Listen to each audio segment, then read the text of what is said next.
జగన్మోహన్ సింగ్ గారు, కాత్యాయన్ గారు, Pradeep, doctor friends, ఆహ్వాన సంఘ అధ్యక్షుడిగా నన్ను కోరడము నాకు మీరు చాలా గౌరవాన్ని ఇవ్వడంగా నేను భావిస్తున్నాను. అడుగుతూనే అంగీకరించడానికి కారణము ఇవాళ ఆ సంఘం లేకపోవచ్చు, కానీ ఆ రోజుల్లో సంఘము చైతన్యవంతంగా ఒక ఉధృతమైనటువంటి కాలంలో కాకతీయ విశ్వవిద్యాలయంలో నేను పనిచేయడం, పులేంజయ్య గారి నుంచి ప్రస్తావన వచ్చినప్పుడు ఆయన కాకతీయ విశ్వవిద్యాలయంలో విద్యార్థిగా ఉన్నారు. అలాగే చాలామంది విద్యార్థులు కాకతీయ యూనివర్సిటీలో. నిజానికి నాలాంటి వాళ్ళము మేము వచ్చిన నేపథ్యము, మా కుటుంబ నేపథ్యము, నేను చదివిన సబ్జెక్టు ఇవేవి కూడా చాలా చైతన్యవంతమైనటువంటి ప్రభావం కాదు. కానీ ఉపాధ్యాయులు విద్యార్థుల్ని ప్రభావితం చేస్తారు అని చాలామంది అనుకుంటారు. కానీ విద్యార్థులు ఉపాధ్యాయుల్ని ఎలా ప్రభావితం చేస్తారో దానికి నేను ఒక ఉదాహరణ. కాకతీయ విశ్వవిద్యాలయ విద్యార్థుల యొక్క చైతన్యవంతమైన వాళ్ళ ఆశయాలు, ఆ రోజు వాళ్ళు చేసిన ఉద్యమాలు, వాళ్ళ కన్నా స్వప్నాలు ఏవైతున్నాయో వాళ్ళ మీద వాళ్ళ జీవితంలో చేసిన త్యాగాల ప్రభావం ఏదైతుందో అది నాలాంటి వాళ్ళ మీద చాలా ప్రభావశీలంగా ఉన్నాయి. ఈరోజు వాళ్ళ నేను నిలబడి ఈ మాత్రం చైతన్యంతో మాట్లాడడానికి అప్పటి ఉద్యమాలు, అప్పటి విద్యార్థుల త్యాగాలు నా చైతన్యంలో భాగమై ఇవాళ నా వ్యక్తిత్వంలో అది ఒక అంతర్భాగంగా ఉంది. త్యాగాలు చేయడం అనేది మానవ చరిత్రలో అందరూ మనుషులు చేయలేదు. కానీ త్యాగాలు చేసేవాళ్ళు వాళ్ళు భవిష్యత్తు కొరకని త్యాగాలు చేస్తారు. భవిష్యత్ సమాజంలో ఒక నూతన మానవుడి ఆవిర్భావం జరుగుతుందని, మానవ సమాజం ఒక రమణీయ సమాజంగా మారుతుందని, మనుషులంతా మనుషులుగా జీవిస్తారని, మానవ సమాజం సమిష్టిగా ప్రేమిస్తూ ఒక సౌభ్రాతృత్వ స్పృహతో జీవిస్తుంది అనే స్వప్నమే పిల్లల చేత త్యాగాలు చేయిస్తుంది. ఆ స్వప్నము సాకారం అవుతుందా, ఆ స్వప్నం ఎప్పుడు వస్తుంది, ఎంత దూరంలో ఉంది అనేది కాకుండా తప్పకుండా వస్తుంది అనే విశ్వాసమే మనుషుల చేత అత్యున్నతమైన త్యాగాలు చేయిస్తుంది. దానికి ఉదాహరణగా మనం భగత్ సింగ్ తీసుకుంటాం. జగన్మోహన్ సింగ్ గారు ఇవాళ మన మధ్య ఉన్నారు. ఆయన భగత్ సింగ్ జ్ఞాపకాన్ని నిరంతరంగా నిలపడం కొరకని ఒక లైబ్రరీ, దాని కొరకు నిరంతరంగా కృషి చేస్తున్నారు. భగత్ సింగ్ జ్ఞాపకాన్ని సమాజంలో నిలపడానికి ఆ కుటుంబ సభ్యుడుగా ఆయన ఇప్పటికీ మన మధ్యన ఇక్కడ వచ్చి ఈ సంఘానికి మనం పిలిచిన రావడానికి కూడా భగత్ సింగ్ ప్రభావం ఆయన మీద ఉంది. కాకతీయ విశ్వవిద్యాలయాల త్యాగాలు నా మీద ఉన్నాయి. ఇవాళ జగన్మోహన్ సింగ్ గారు మా అఖిల భారత విద్యార్థి హక్కు ఉద్యమానికి వాళ్ళ అధ్యక్షులుగా ఉన్నారు. గత 4-5 ఏళ్ళుగా ఈ ఉద్యమాన్ని నడుపుతున్నారు ఆయన. దాంట్లో మేము అధ్యక్ష వర్గంలో సభ్యులుగా మేము ఉన్నాము. జాతీయ స్థాయిలో ఒక విద్యా ఉద్యమాన్ని నడపడం అనేది ఎత్తుందో ఆ బాధ్యత ఆయన తీసుకున్నారు. ఇవాళ దేశంలో ఏ ఉద్యమం చేయాలన్నా లేదా దేశంలో ఏ పోరాటం చేయాలన్నా కూడా జగన్మోహన్ సింగ్ గారు నిజానికి పంజాబ్లో జరిగినటువంటి రైతు పోరాటంలో ఆయన దాంట్లో అంతర్భాగం ఉన్నాడు. వాళ్ళు సలహాదారులు ఉన్నారు. ఆయన వాళ్ళ మన మధ్య ఉన్నాడు. మేమందరము ఇంత ప్రభావం కావడానికి దాని ప్రధాన కారణము అటు భగత్ సింగే కావచ్చు, లేక ఇక్కడ విప్లవ విద్యార్థులే కావచ్చు, వారు చేసిన ప్రాణ త్యాగం ఏదైతుందో మానవ సమాజాన్ని మానవ సమాజంగా నిలిపేటువంటి ఒక ప్రక్రియ. నేను ఆహ్వాన సంఘ అధ్యక్షుడిగా ఉపన్యాసం ఇవ్వడం అనేది నా బాధ్యతగా, అంటే ఉపన్యాసం ఇవ్వకూడదు.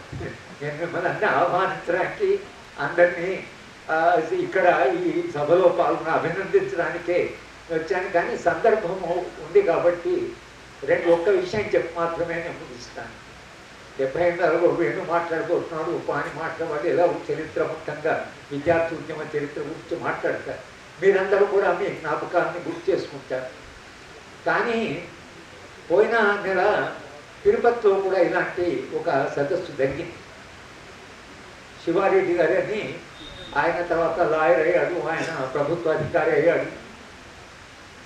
ఆయన వెంటాడుతున్న జ్ఞాపకాలు అని ఒక పుస్తకాన్ని రాసి రాడికల్ స్టూడెంట్స్ యూనియన్లో నిర్మాణంలో తిరుపతిలో వాళ్ళు నిర్వహించిన పాత్ర, దాంట్లో భూమన్ సోదరులు ఉన్నారు, ఒక మంత్రిగా పనిచేసిన ఉన్నాడు, వాళ్ళందరూ ఉన్నారు సభలో. వాళ్ళందరూ కూడా తమ జ్ఞాపకాలని నెమరు వేసుకుంటున్నప్పుడు వాళ్ళ జీవితంలో వాళ్ళు అత్యున్నత చాలా పదవులకు వెళ్ళారు, మంత్రులు అయ్యారు, టీటీడీ అధ్యక్షుడు అయ్యాడు, అందరూ చాలా పదవిలో ఉన్నవాళ్ళు కూడా ఆ పదవిలో ఉండే దాని గురించి మాట్లాడలేదు. అంటే వాళ్ళకి అది పెద్దగా ఒక గొప్ప అనుభవంగా అనిపించడం లేదు. కానీ వాళ్ళకు చాలా గొప్ప అనుభవంగా అనిపించింది వాళ్ళు రాడికల్ స్టూడెంట్ జూన్లో పనిచేసిన దశనే వాళ్ళ జీవితానికి అర్థంగా వాళ్ళు చెప్పుకుంటున్నారు. తర్వాత వాళ్ళు ఏ రాజు పడ్డ ఏ ఉద్యమాలు ఉన్నా వాళ్ళ జీవితానికి వాళ్ళు గుర్తు చేసుకుంటే వాడికి చిరస్థాయిగా నిలుపుతున్న జ్ఞాపకం అదే. ఇవాళ ఇక్కడ వచ్చిన అందరూ కూడా భిన్న రంగాల్లో స్థిరపడ్డ వాళ్ళు. మనం భిన్న రంగాల్లో స్థిరపడ్డా కూడా ఇవాళ మన జ్ఞాపకాలని మళ్ళీ ఒకసారి నెమరు వేసుకున్నామని ఇంతమంది మీరందరూ వచ్చారు. మీరందరూ రావడానికి ఆ జ్ఞాపకానికి ఉండే విలువ, ఆ జ్ఞాపకానికి ఉండే శక్తి ఏదైతుందో దాని కొరకు మీరు ఇక్కడ వచ్చారు. కానీ జ్ఞాపకాలు చేసుకోవడం అంటే గతాన్ని అర్థం చేసుకోవడం, అనుభవాన్ని మనం అర్థం చేసుకోవడం, మన జీవిత అనుభవంగా రిఫ్లెక్ట్ కావడం. కానీ గతాన్ని గుర్తు చేసుకోవడం అంటే ఇది గతాన్ని గుర్తు చేసుకోవడం కాదు. గతాన్ని గుర్తు చేసుకుంటే భవిష్యత్తు గురించి ఆలోచించాలి. హిస్టరీ అనేది చరిత్ర మనిషి ఎందుకు చదువుతాడు? చరిత్ర ఎందుకు చదువుతారంటే ఏదో గతంలో ఏం జరిగిందో చెప్పడం కాదు. ఆ గతంలో నుంచి నేర్చుకున్న దాని నుంచి భవిష్యత్తు ఏం కాబోతున్నది, భవిష్యత్తు ఎలా ఉండాలి.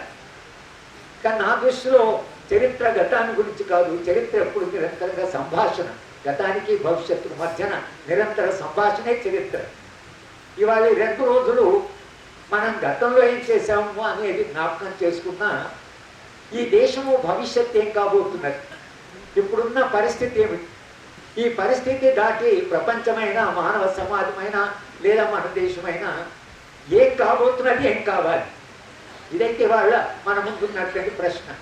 మనం ఎలాంటి సమాజం కావాలనుకుంటున్నాం, లేదా ఎలాంటి సమాజం వైపు వెళ్తున్నాం, ఇలా వెళ్తే ఏం కాబోతున్నది, ఇలా కాకుండా ఒక ప్రత్యామ్నాయమైనటువంటి స్వప్నం వైపు వెళ్తే సమాజం ఎలా ఉంటుంది, ఆ స్వప్నాన్ని కాపాడడం కొరకై ఇవాళ మనంతా ఈ 2 రోజుల సదస్సు జరుపుకున్నాం.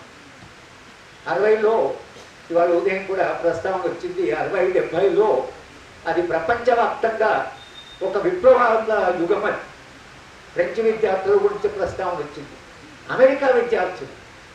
నేను చదివే పబ్లిక్ అడ్మినిస్ట్రేషన్ సబ్జెక్ట్, అది చాలా డ్రై సబ్జెక్ట్.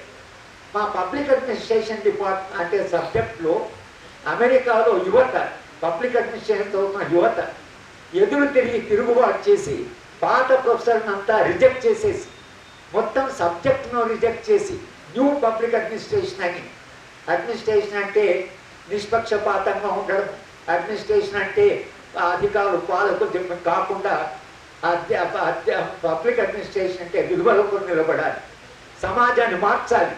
ఆ యువత వాళ్ళు అనేటువంటి అలాంటి ఒక ప్రొఫెసర్ను పిలిచి, బాగా అత్యంత గౌరవంగా ఒక ప్రొఫెసర్ను పిలిచి వాళ్ళు సభ పెట్టుకొని వాళ్ళు మొత్తము డిసిప్లిన్ రిజెక్ట్ చేస్తున్నాం, మేము తిరస్కరిస్తున్నాం అని అన్నాడు అమెరికన్ యువత.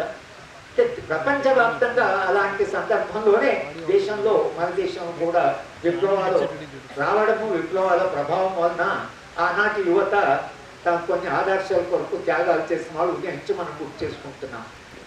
అది అంతర్జాతీయ సందర్భం. అప్పుడు ఇవాళ ఏమిటి, ఇవాళ సందర్భం ఏంటంటే ఇవాళ వార్త ట్రంప్ మోడీ గారితో మాట్లాడు, నేను చెప్పింది నువ్వు వినాలి, నువ్వేం చెప్పేది నేను చెప్పింది వినాలి, నేను ఎవరి మాట వినాలి, ట్రంప్ అంటున్నా ఎవరి మాట వినాలి. దేశము ఒక స్వయం పరిపాలన ఉంటుందని, దేశము సెల్ఫ్ అంటే మనం సెల్ఫ్ సఫిషియెంట్, మేము ఒక ఎటువంటి దేశంగా మారాలంటే ఏ దేశం మీద కూడా ఆధారపడకుండా మన దేశము మేము స్వయం ప్రతిపత్తిగిన సమాజం రాసుకున్నారు కదా, మేము అమెరికా ఇచ్చే సహాయం ఎత్తుకొని ఆపేస్తాం, మీరు రాసుకోండి అటువైపు కూడా కొంచెం మొదలుపెట్టండి. అమ్మ వీడు మొత్తంగా ఐడియా అవుతుందా మళ్ళీ ఆమె ప్లానింగ్ కమిషన్లో ఆ డాక్యుమెంట్ రాస్తున్నాయని పిలిచి మరీ అలా కాకుండా ఇంటర్డిపెండెంట్ అంతర్జాతీయంగా ఒకరి మీద ఆధారపడే సమాజం ఉన్నాం కాబట్టి ఒకరి మీద ఒకరికి ఆధారపడి కొంతవరకు ఉంటుంది అని రాయించింది ఆమె. అప్పటికే అమెరికా వాళ్ళు అది చేయగలిగాడు. కానీ ఇందిరాగాంధీ లాంటి వాళ్ళు కూడా ఈ దేశం ఎవరి మీద కూడా ఆధారపడకుండా ఒక సర్వసత్తాక దేశంగా మారాలి అనే ఇదే ఆలోచన ఇంకా పాలక వర్గాలు ఉంది అప్పుడు. అది సందర్భం. ఇవాళ మన పరిస్థితి ఏమిటంటే మన దేశ ప్రధానమంత్రిగా మనం సంపన్న దేశంగా మారాం. ఇవాళ సంపద చాలా ఉంది. అప్పటి దేశం వేరు, ఇప్పటి దేశం వేరు. ట్రంప్ కూడా అన్నాడు ఇండియాలో చాలా డబ్బులు ఉన్నాయి, మస్తు సంపద ఉంది. మన దేశంలో ప్రజాస్వామ్యాన్ని కాపాడడానికి వాళ్ళు డబ్బులు ఇస్తున్నారు. ఆయన వాళ్ళ ప్రజాస్వామ్యం కాదు, మన డబ్బులు ఇవ్వడం వాడికే చాలా సంపద ఉంది అని అంటూ ఆయన మోడీ గారితో ఏమన్నారంటే నేను ఏ దేశాన్ని కూడా నేను సరిగా చూడము వాళ్ళకి లేదు, మీ దేశం కూడా దానికి ఎగ్జామ్షన్ కాదు స్వయాన మోడీ గారు చెప్పారని ఇవాళ నిన్న ఆయన ఇచ్చిన ఒక ఇంటర్వ్యూలో. అప్పుడు ఇంకా కొత్త యుద్ధ వాతావరణం, ఇప్పుడు యుద్ధాలు అనేది ఫిజికల్ వార్స్ ఇవాళ జరుగుతుంది. రష్యా అప్పటి మన స్వప్నం. ఇవాళ రష్యా ఓ దేశాన్ని మీద అది ఒక ఆక్రమణ కొరకని ఇవాళ ట్రంప్ మేము గాజాని పోయి ఆక్యుపై చేసుకుంటామంటున్నాడు. అంటే పరిస్థితి ఎలా మారిందో ఆ కెనడా దేశాన్ని మా దేశంలో కలుపు అంటున్నాడు. కానీ యుద్ధం చేయడం కాదు, యుద్ధం చేయడం కాకుండా వాళ్ళు ఇవాళ ట్రేడ్ వార్, ఇది వ్యాపారంలో యుద్ధం నడుస్తున్నది కనుక ఫిజికల్ వార్స్ కంటే కూడా ఈ వ్యాపారాలు జరుగుతాయి. ఆ యుద్ధాలు ఇప్పుడు ఎవరి మధ్యన జరుగుతాయంటే ప్రతి దేశం కూడా అక్కడ ఉండే పాలకులు వాళ్ళ ప్రజల మీదనే యుద్ధాలు చేయబోతున్నారు. ఇది మన దేశంలో మన సెక్యూరిటీ అడ్వైజర్, జాతీయ భద్రతా సలహాదారు ఆయన పోలీస్ అధికారులని ఉద్దేశించి మాట్లాడుతూ ఆయన చెప్పింది ఏంటంటే 4వ యుద్ధం, భారతదేశము చేయబోయే 4వ యుద్ధము మన ప్రజల మీదనే, పౌర సమాజం మీద అని చెప్పాడు. అంటే ఇప్పుడు రాబోయే కాలంలో రాజ్యాలు పాలక వర్గాలు వాళ్ళ మధ్యన వాళ్ళ ఏం యుద్ధాలు జరుగుతాయో తెలియదు, కానీ ప్రజల మీద యుద్ధాలు జరిగేటువంటి ఒక దశకు చేరుకుందాం. ఈ ప్రజల మీద యుద్ధం జరిగినప్పుడు ప్రజలు ఏం చేయాలి అనేటువంటి ఒక కీలకమైనటువంటి హిస్టారికల్ ఒక చారిత్రక దశలో మనం ఉన్నాం. ఇవాళ మనం అందరు ఇక్కడ కూర్చొని 60లని 70లని 80లని గుర్తు చేసుకోవడం వేరు. ఇప్పుడున్న సందర్భం ఏదైతుందో ఈ సందర్భం చాలా మారిపోయింది.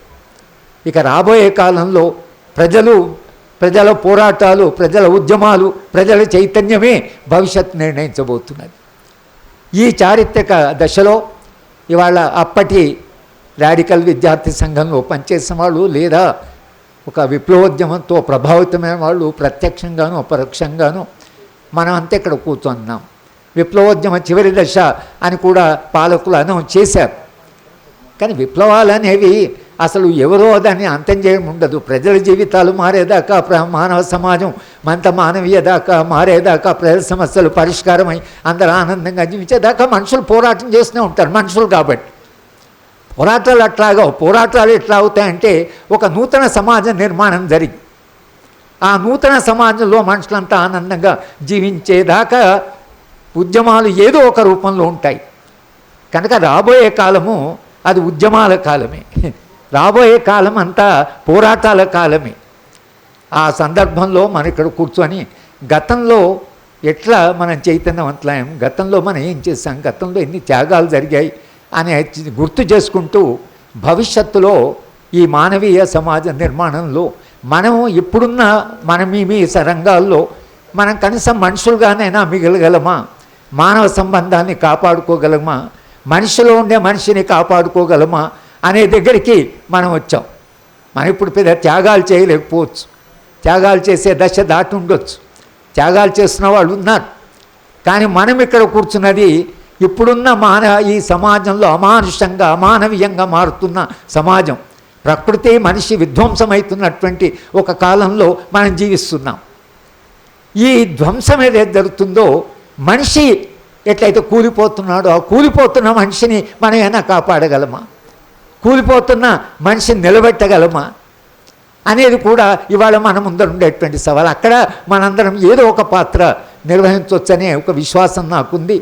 మీరందరూ కూడా చాలా విలువైనటువంటి మనుషులు, విలువైన జీవితం జీవించిన వాళ్ళే కాబట్టి మీ అందరినీ కూడా నేను గౌరవిస్తూ అభినందిస్తూ నాకు ఈ ఆహ్వాన సంఘం తరఫున ఈ ముందు మాట మాట్లాడడానికి లేదా తొలి పలుకన్నారు మిమ్మల్ని అందరినీ మరొకసారి సభకు ఆహ్వానిస్తూ ఈ 2 రోజుల సదస్సు మరింత అర్థవంతంగా ఫలవంతంగా జరగాలని ఆశిస్తూ నేను సెలవు తీసుకున్నాను.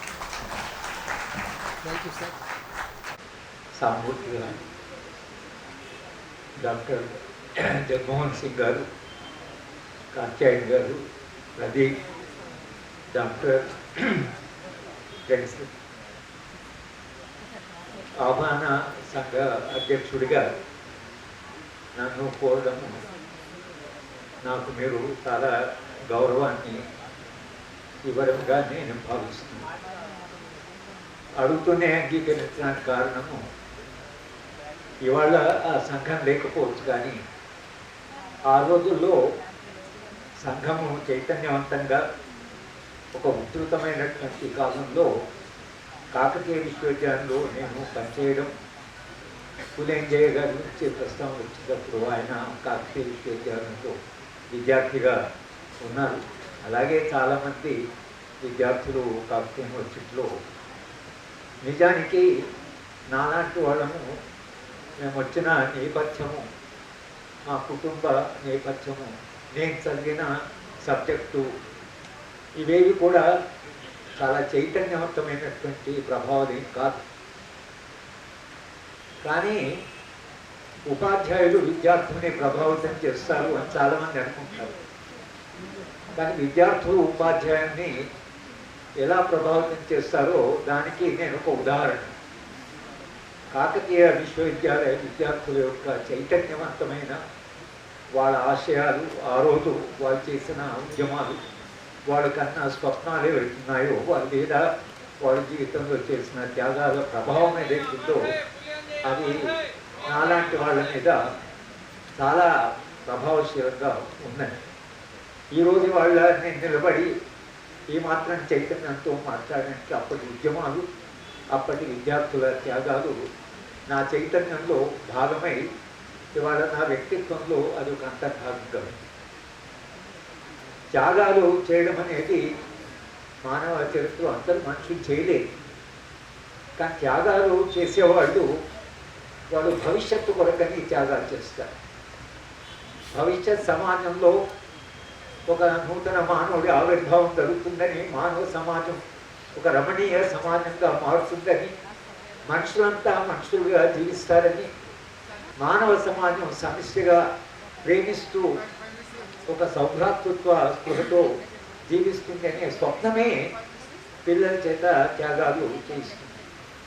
ఆ స్వప్నం సాకారం అవుతుందా, ఆ స్వప్నం ఎప్పుడు వస్తుంది, ఎంత దూరంలో ఉంది అనేది కాకుండా తప్పకుండా వస్తుంది అనే విశ్వాసమే మనుషుల చేత అత్యున్నతమైన త్యాగాలు చేయిస్తుంది. దానికి ఉదాహరణగా మనం భగత్ సింగ్ తీసుకుంటాం. జగన్మోహన్ సింగ్ గారు ఇవాళ మన మధ్య ఉన్నారు.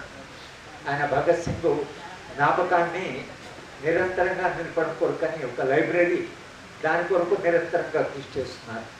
భగత్ సింగ్ జ్ఞాపకాన్ని సమాజంలో నిలపడానికి ఆ కుటుంబ సభ్యుడుగా ఆయన ఇప్పటికీ మన మధ్యన ఇక్కడ వచ్చి ఈ సంఘానికి మనం పిలిచిన రావడానికి కూడా భగత్ సింగ్ ప్రభావం ఆయన మీద ఉంది. కాకతీయ విశ్వవిద్యాలయాల త్యాగాలు నా మీద ఉన్నాయి. ఇవాళ జగన్మోహన్ సింగ్ గారు మా అఖిల భారత విద్యార్థి హక్కు ఉద్యమానికి వాళ్ళ అధ్యక్షులుగా ఉన్నారు. గత 4-5 ఏళ్ళుగా ఈ ఉద్యమాన్ని నడుపుతున్నారు ఆయన. దాంట్లో మేము అధ్యక్ష వర్గంలో సభ్యులుగా మేము ఉన్నాము. జాతీయ స్థాయిలో ఒక విద్యా ఉద్యమాన్ని నడపడం అనేది ఎత్తుందో ఆ బాధ్యత ఆయన తీసుకున్నారు. ఇవాళ దేశంలో ఏ ఉద్యమం చేయాలన్నా లేదా దేశంలో ఏ పోరాటం చేయాలన్నా కూడా జగన్మోహన్ సింగ్ గారు నిజానికి పంజాబ్లో జరిగినటువంటి రైతు పోరాటంలో ఆయన దాంట్లో అంతర్భాగం ఉన్నాడు. వాళ్ళు సలహాదారులు ఉన్నారు. ఆయన వాళ్ళ మన మధ్య ఉన్నాడు.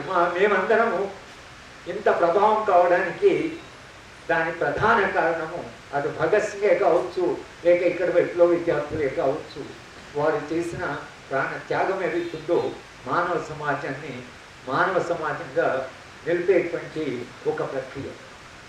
నేను ఆహ్వాన సంఘ అధ్యక్షునిగా ఉపన్యాసం ఇవ్వడం అనేది నా బాధ్యత. అంటే ఉపన్యాసం ఇవ్వకూడదు, నేను మిమ్మల్ని అన్నీ ఆహ్వానించడానికి, అందరినీ ఇక్కడ ఈ సభలో పాల్గొని అభినందించడానికే వచ్చాను. కానీ సందర్భము ఉంది కాబట్టి ఒక్క విషయం చెప్పి మాత్రమే నేను ముగిస్తాను. 78లో వేణు మాట్లాడుకుంటున్నాడు, ఉపాని మాట్లాడే ఎలా చరిత్ర మొత్తంగా విద్యార్థి ఉద్యమ చరిత్ర గురించి మాట్లాడతారు. మీరందరూ కూడా మీ జ్ఞాపకాన్ని గుర్తు చేసుకుంటారు. కానీ పోయిన నెల తిరుపతిలో కూడా ఇలాంటి ఒక సదస్సు జరిగింది. శివారెడ్డి గారని, ఆయన తర్వాత లాయర్ అయ్యాడు, ఆయన ప్రభుత్వ అధికారి అయ్యాడు. ఆయన వెంటాడుతున్న జ్ఞాపకాలు అని ఒక పుస్తకాన్ని రాసి రాడికల్ స్టూడెంట్ యూనియన్లో నిర్మాణంలో తిరుపతిలో వాళ్ళు నిర్వహించిన పాత్ర, దాంట్లో భూమన్ సోదరులు ఉన్నారు, ఒక మంత్రిగా పనిచేసిన ఉన్నాడు, వాళ్ళందరూ ఉన్నారు సభలో. వాళ్ళందరూ కూడా తమ జ్ఞాపకాలని నెమరు వేసుకుంటున్నప్పుడు వాళ్ళ జీవితంలో వాళ్ళు అత్యున్నత చాలా పదవులకు వెళ్ళారు, మంత్రులు అయ్యారు, టీటీడీ అధ్యక్షుడు అయ్యాడు, అందరూ చాలా పదవిలో ఉన్నవాళ్ళు కూడా ఆ పదవిలో ఉండే దాని గురించి మాట్లాడలేదు. అంటే వాళ్ళకి అది పెద్దగా ఒక గొప్ప అనుభవంగా అనిపించడం లేదు. కానీ వాళ్ళకు చాలా గొప్ప అనుభవంగా అనిపించింది వాళ్ళు రాడికల్ స్టూడెంట్ యూనియన్లో పనిచేసిన దశనే వాళ్ళ జీవితానికి అర్థంగా వాళ్ళు చెప్పుకుంటున్నారు. తర్వాత వాళ్ళు ఏ రాజు పడ్డ ఏ ఉద్యమాలు ఉన్నా వాళ్ళ జీవితానికి వాళ్ళు గుర్తు చేసుకుంటే వాడికి చిరస్థాయిగా నిలుపుతున్నారు జ్ఞాపకం అదే. ఇవాళ ఇక్కడ వచ్చిన అందరూ కూడా భిన్న రంగాల్లో స్థిరపడ్డ వాళ్ళు. మనం భిన్న రంగాల్లో స్థిరపడ్డా కూడా ఇవాళ మన జ్ఞాపకాలని మళ్ళీ ఒకసారి ఎవరు వేసుకున్నామని ఇంతమంది మీరందరూ వచ్చారు. మీరందరూ రావడానికి ఆ జ్ఞాపకానికి ఉండే విలువ, ఆ జ్ఞాపకానికి ఉండే శక్తి ఏదైతుందో దాని కొరకు మీరు ఇక్కడ వచ్చారు. కానీ జ్ఞాపకాలు చేసుకోవడం అంటే గతాన్ని అర్థం చేసుకోవడం, అనుభవాన్ని మనం అర్థం చేసుకోవడం, మన జీవిత అనుభవంగా రిఫ్లెక్ట్ కావడం. కానీ గతాన్ని గుర్తు చేసుకోవడం అంటే ఇది గతాన్ని గుర్తు చేసుకోవడం కాదు. గతాన్ని గుర్తు చేసుకుంటే భవిష్యత్తు గురించి ఆలోచించాలి. హిస్టరీ అనేది చరిత్ర మనిషి ఎందుకు చదువుతాడు. చరిత్ర ఎందుకు చదువుతారంటే ఏదో గతంలో ఏం జరిగిందో చెప్పడం కాదు.